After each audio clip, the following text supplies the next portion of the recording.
अस्सलाम वालेकुम दोस्तों, कैसे हो? उम्मीद करता हूँ तुम सब खैरियत से होंगे। अल्लाह आप लोगों को ऐसे ही खुश रखे। अस्सलामु अलैकुम दोस्तों, कैसे हो? उम्मीद करता हूं कि आप सभी हजरात खैरियत से और आफियत से होंगे। अल्लाह ताला आप लोगों को ऐसे ही खुश रखे। आज की बात है, आप अपनी मसरूफ जिंदगी से चंद मिनट को निकाल करके आज की बात है पूरा जरूर सुने, क्योंकि इस्लाही मुआशरा के लिए बड़ा ही जबरदस्त है। इससे पहले अगर आप हमारे चैनल पर नए हैं तो मैं आपसे गुजारिश करता हूं कि हमारे चैनल को सब्सक्राइब करें और वीडियो को लाइक शेयर जरूर करें। तो चलिए आज की बात शुरू करते हैं। हमारी दुआ क्यों कबूल नहीं होती?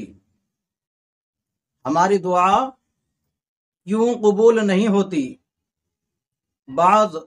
बल्कि अक्सर लोग सवाल करते हैं कि हम बड़ी दुआएं करते हैं मगर बरसहा बरस हो गए कबूल नहीं होती। आखिर हमारी दुआ कबूल क्यों नहीं होती? हदीस ने इसका जवाब दे दिया कि हराम ग़िज़ा और हराम लिबास इख्तियार करने वालों की दुआ कबूल नहीं की जाती।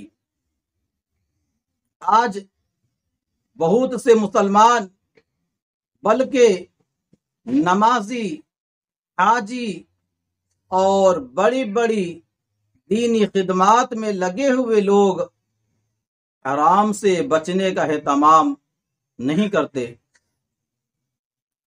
फिर क्यों कर दुआ कबूल होगी?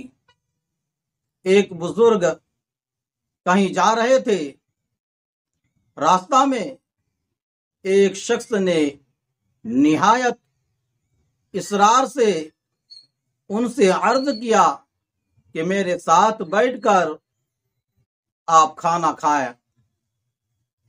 बुजुर्ग ने उसकी दरखास्त पर उसके साथ खाना खा लिया, फिर आगे चल पड़े। कुछ दूर जाने के बाद वो अपने रास्ता से भटक गए और बावजूद कोशिश के उनको रास्ता का इल्म न हो सका। बार बार अल्लाह से दुआ की मगर दुआ कबूल न हुई। बड़े परेशान हुए। जंगल का बयाबान रास्ता, रात का तारीक माहौल, वहशतनाक सन्नाटा, मगर राह बंद है। आखिरकार एक और बुजुर्ग का उधर से गुजर हुआ और उन्होंने बताया कि तुमने जो खाना फला आदमी के साथ खाया था वो हराम था, इसलिए तुम्हारी दुआ कबूल नहीं हो रही है।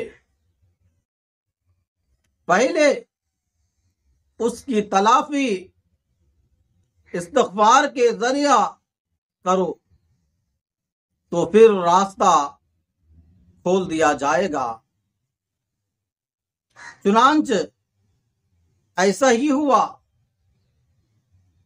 अलगर्ज दुआ की कबूलियत के लिए हराम से बचना लाजिम है,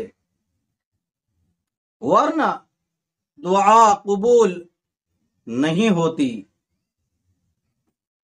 अल्लाह ताला हमें और आपको हलाल रिज़्क़ अता फरमाए, आमीन, और हराम रोज़ी से हिफाजत फरमाए, आमीन।